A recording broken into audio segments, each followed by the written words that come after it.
My name is Terry Musch. I'm from San Luis Obispo, California. I'm currently an executive coach working with people on their leadership development and career development. My role in the conference started about a year ago when Charlie Grantham called me and asked would I like to do a conference in San Luis Obispo around the future of work. He's got quite an extensive background around the future of work, and he felt this would be a great area to have it because I've always been pretty vocal about the fact that this is really going to be the new California. It's really the part of the state, I think, that offers the best ability to create an environment of entrepreneurship and create an environment where people want to come and generate a new career based on innovation.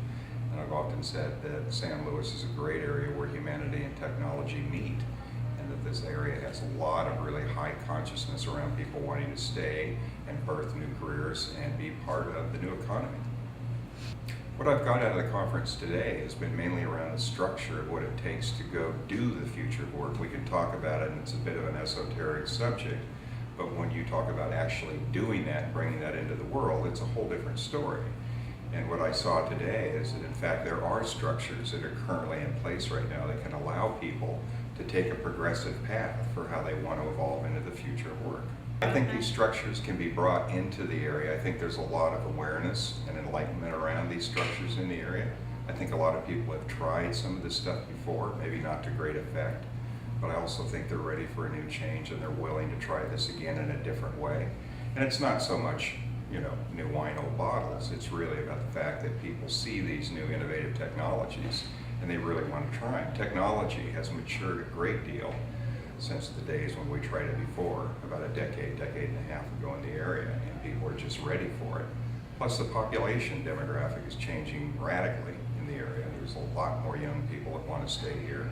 In the old days, they would graduate from college or be in the area and want to leave and then come back after they got a little bit older and had some kids. But today, they want to stay here from the get-go. They like this area that much, and they're beginning to look around the country and thinking, this is an area we can create the new economy. I think the fact that there are so many different generations at the conference has been a real plus. I call it gen blending.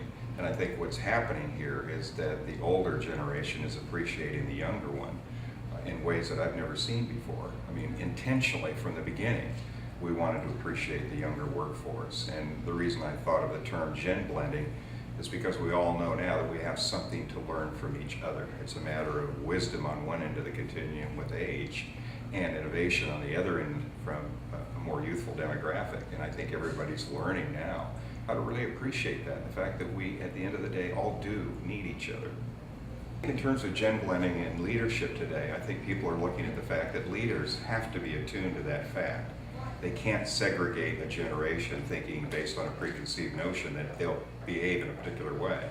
It doesn't work that way. You have to have almost the Pygmalion effect, where you have positive expectancy about how people will perform, and you grow that in them.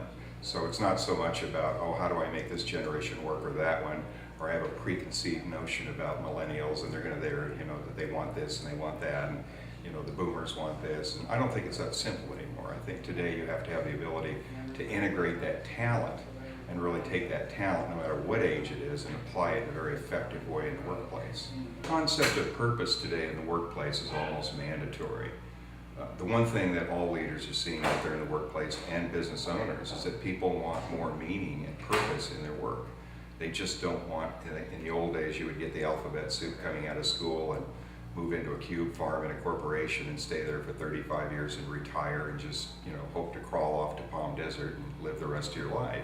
And those days are pretty much over today. The concept of purpose, of integrating in a structural way with focus your talents, your abilities, your ability to be a lifelong learner and be growing and nurturing yourself all the time is going to be mandatory. And the whole process of self-actualizing and taking responsibility for your career and what you're here to do, those are not going to happen outside of us anymore. Those are really going to have to be something that we're what we call self-referential about. You've got to do it from the inside out. People aren't going to tell people what to do. You're going to have to do it yourself and find that place in yourself. That will be what differentiates you from others in the workplace. The best way to keep the millennials locally motivated is to really build on their success and what they're doing and highlight that, to show the new way. Oftentimes people don't understand what is new and what's it look like. It's like a behavior you're told you should do, but you don't know what it looks like, and then you go out and watch somebody do that and you emulate that. There are things in the brain called mirror neurons that will replicate behavior that they see.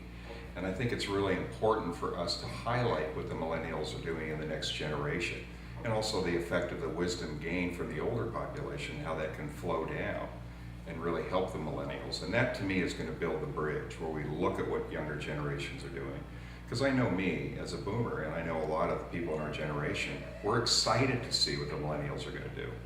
I mean, we went through the 60s and we want to see it happen all over again.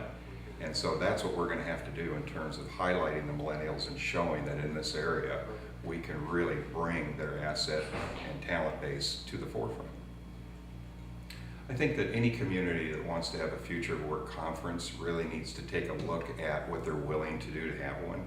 I think it's one thing to have it based on entertainment and something out of novelty. It's another thing to look at it in terms of commitment and what you'll do to integrate it into the DNA of the community, to really bring that in and have a commitment to see it come to fruition. So we would offer, as you know, the franchising part of the future work model, that people really take a hard look about their probability for success of really bringing that into the city and committing to what it'll take on a resource level to go do that. So we don't want to set them up for failure. This is not an entertainment kind of thing. This is transformational change in the workplace. And this is a big, huge step in human evolution that's about to happen right now. So any community, any city, any area that would want to bring a future work conference into it needs to do the pre-work to really make sure that through the life cycle of that particular event, that there will be integration into the DNA of the community. That's what's most important to us at the end of the day, even though they may do it their own unique way, but that it gets done and that there's demonstrated measurable change happening out there.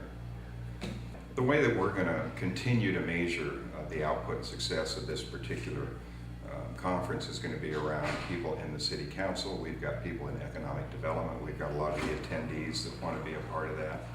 There are a lot of people in the area that want to stay contained within this community. We're calling that the Future Working Together community. We've got a platform that we've developed where people can do interactive online stuff in real time, where we're going to upload videos, we're going to show measurement data about how we're doing with the implementation action items that we had, so that people can visibly see that. We're going to be very strategic about the content and the way we populate that website, so it's not just a big binge and purge cycle, but it's really about people seeing predictable change happening, and they're watching that happen, and they're thinking, this is happening. So it's going to build on itself, and that's how we're going to measure that after the conference.